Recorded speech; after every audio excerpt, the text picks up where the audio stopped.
Hello everyone, welcome back to my channel. আমি পূজা, fun with সম্পৃক্তা চ্যানেলটিতে তোমাদের সবাইকে স্বাগতম। তোমাদের ভাইজ্যাগের আগের ব্লগে বলেছিলাম একটা কালারফুল জায়গায় যাব, আর শুধু কালারফুল নয়, ভাইজ্যাগের একটা বিউটিফুল আর দারুণ ফেমাস একটা প্লেস। জায়গাটার নাম হলো, চলো বলেই দিই, কৈলাসগিরি। ভাইজ্যাগে যারা গেছো তারা নিশ্চয়ই কৈলাসগিরি সম্পর্কে জানো। কৈলাসগিরি হলো ভাইজ্যাগের একটা বিখ্যাত পর্যটন কেন্দ্র।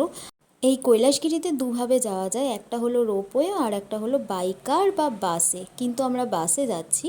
তো আরকে বিচের সামনে বাস স্টপ থেকে আমরা বাস নিয়ে গিয়েছিলাম, কিন্তু রোপওয়েতে চড়তে আমার দারুণ লাগে। তাই রোপওয়ে থেকে ভাইজ্যাগের শহরটা কেমন দেখায় তার এক্সপিরিয়েন্স নেওয়ার জন্য আমরা ফেরার সময় রোপওয়েতে ফিরবো। তোমরা যারা আসবে অবশ্যই যাওয়া বা আসা রোপওয়েতে করতে পারো, অথবা দুটোই করতে পারো। আজকে ভিডিও শেষে অবশ্যই আমি সেটা শেয়ার করব রোপওয়ের এক্সপিরিয়েন্স, তাই স্কিপ না করে ভিডিওটা দেখতে থাকো।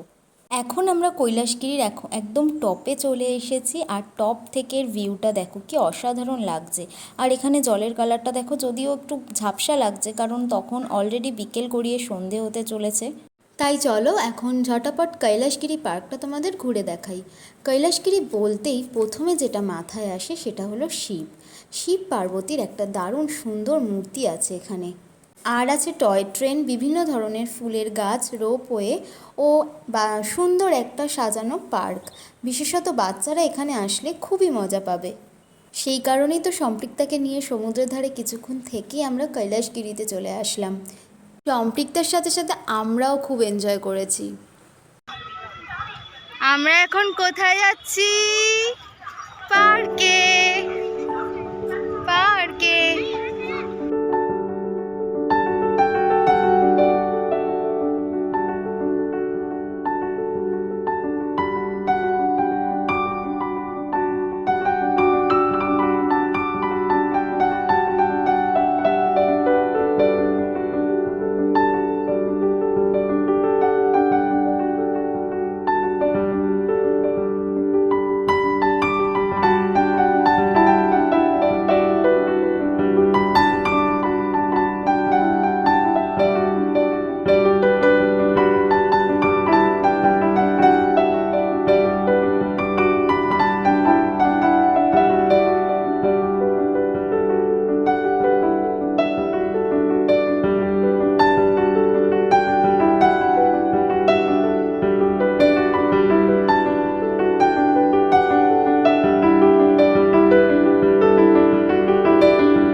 পুরো পার্কটা ঘুরে দেখানো তোমাদেরকে আমার সম্ভব হয়নি, কারণ সন্ধ্যা হয়ে গিয়েছিল। আর একটু দিনের আলোয় পার্কটা না দেখলে না ভালোও লাগবে না। আমাদের এখন ফেরার পালা। বলেছিলাম রোপওয়েতে করে ফিরবো, তাই রোপওয়ের লাইনে দাঁড়িয়ে পড়েছি। টয় ট্রেনে যেহেতু চড়িনি, তাই ওটার প্রাইসটা আমি তোমাদের সাথে আর কি শেয়ার করতে পারবো না। কিন্তু রোপওয়ের প্রাইসটা তোমাদেরকে বলছি। রোপওয়ে অ্যাডাল্টদের জন্য 100 টাকা এবং বাচ্চাদের জন্য 60 টাকা। এবার আমরা রোপওয়েতে উঠবো। চলো এবার রাতের ভাইজ্যাগ শহরটা পাখির চোখে কেমন দেখায় সেটার কিছুটা ঝলক দেখে নাও।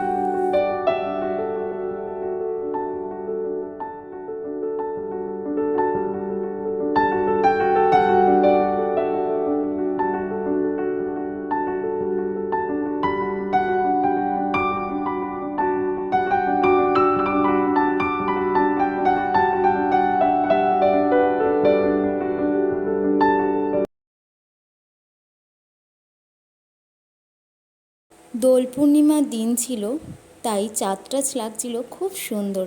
ভাবছিলাম একটু তোমাদের সাথেও শেয়ার করি। বাই দ্য ওয়ে, এখন আমরা চলে এসেছি আরকে বিচের কাছে এয়ারক্রাফট মিউজিয়াম দেখতে।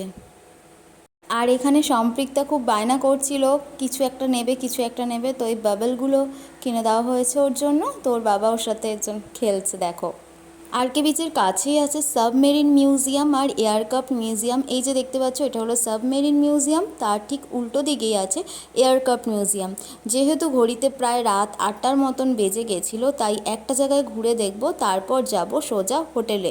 এয়ারক্রাফট মিউজিয়ামের ticket price 70 rupees per person for adults আর 40 rupees per person for children. আর এখানে কিন্তু ফটো তুলতে চাইলে কেউ কোনো কিছু টাকা লাগবে না, অনায়াসেই ফটো ভিডিও সবই তুলতে পারো, অসুবিধা নেই। তো বন্ধুরা চলো আমার সাথে সাথে তোমরাও এয়ারক্রাফট মিউজিয়ামটা দেখতে পারবে, ঘুরতে পারবে আর অনেক কিছু জানতে পারবে। আশা করছি ভালোই লাগবে। এখানে দেখো এই জিনিসটা আমার খুব ইউনিক লেগেছে, পুরো এক টুকরো ভাইজ্যাগকে তুলে ধরেছে। ওইদিকে দেখো কৈলাসগিরি আছে, সীমাচলম আছে। তো আমি বেশি কথা বলবো না, তোমরা ভিডিওটা দেখো, খুব ভালো লাগবে। এই জায়গাটা এতটাই সুন্দর, সত্যি খুব ভালো লাগবে, অনেক কিছু জানতে পারবে ইন্ডিয়ান নেভি সম্বন্ধে। হয়তো আমি তাড়াহুড়োর মধ্যে আর কি করছি, কিছু করার নেই, যেহেতু বেবি নিয়ে গেছি, তো আমি যতটা পারছি তোমাদের দেখানোর চেষ্টা করছি। সেজন্যই এই যে দেখো ওপরে ওপরে। যাই হোক, আমি পুরোটা দেখাতে পারছি না কারণ মেয়ে।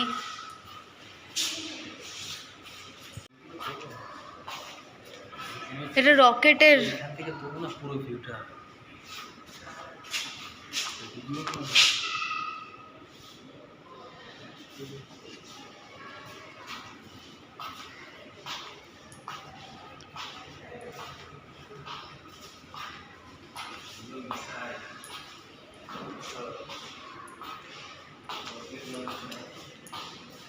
অনেক কিছু জানার আছে। তাই মানে অরিজিনাল, তাই তো? এগুলো ইউজ হয় সোনো বায়ু আর টিভি 91M, এটা হচ্ছে উইং, আচ্ছা। ডানাটা এই ইঞ্জিন, হুম এই যে প্রোপেলার হাব, হুম। এটা মানে এখান থেকে মা মুখ থেকে হাত নামা, মুখ থেকে হাত নামা। ওই যে ওই পুলিশটা আসবে কিন্তু এখন। এই যে প্রোপেলারটা ঘুরে না, হুম। সেই প্রোপেলারটা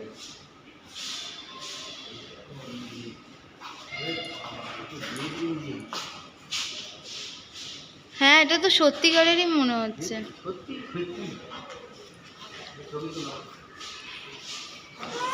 এই যে প্যারাশুট না? আচ্ছা, আমি তো বসতেই যাচ্ছিলাম। হ্যাঁ,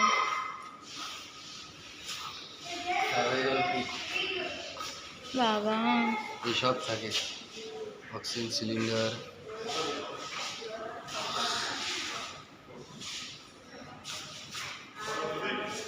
emergency water, emergency food, waterproof match box, first kit. বাবা দেখলেই ভয় লাগছে।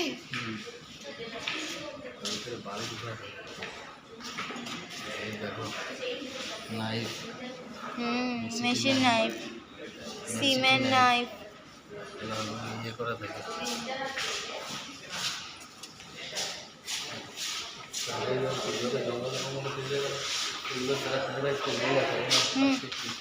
হ্যাঁ, এটা তো দেখেছি ফার্স্ট। ইয়ে আছে, একটা খাবার আছে, একটা কৌটোর ভেতরে, ওইটা খেয়ে ওরা এই যে সারাইভাল করে। খাবার কি হয় এটা খেলে? প্রোটিন ইয়ে থাকে, দেখো ওয়াটার। হ্যাঁ, এটা তো জানি, এই যে এমার্জেন্সি। এনার্জি ফুড, আচ্ছা, এমার্জেন্সি ফুড, এইটা vitamin I, emergency ration. War zone, যুদ্ধক্ষেত্র।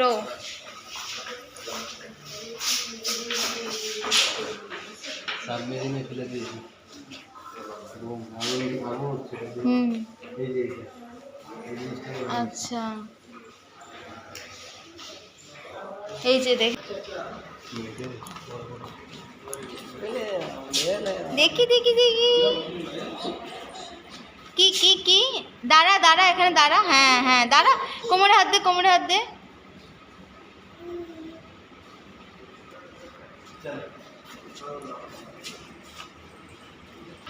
তো এখানে দেখো এই বিমানটি, এখানে একটি বিমান আছে। এই বিমানটি মিসাইলের মাধ্যমে সাবমেরিনকে সমুদ্রের মধ্যেই পরাজিত করতে সক্ষম হয়েছিল। বিমানটি অবসর গ্রহণ করার পর গভর্নমেন্ট অফ অন্ধ্রপ্রদেশ ডিসাইড করে বিমানটিকে এয়ারক্রাফট মিউজিয়াম রূপে সর্বসাধারণের জন্য উন্মুক্ত করা হবে।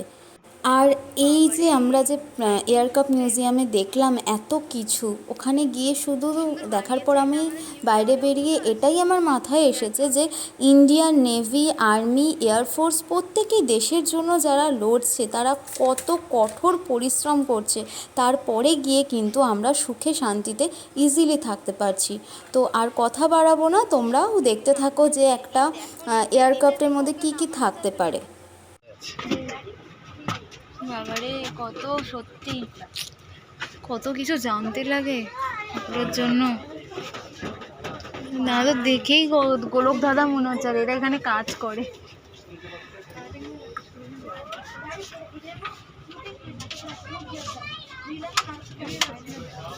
এই জায়গাটা খুবই খুবই সরু, এখান দিয়ে খুবই সমস্যা।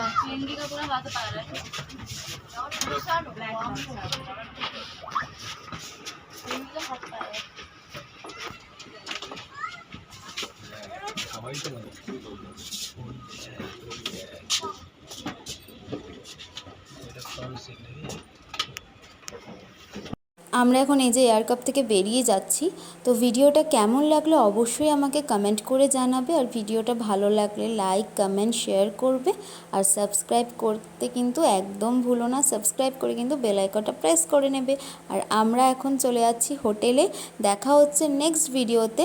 ততদিন অবধি ভালো থেকো, সুস্থ থেকো, বাই।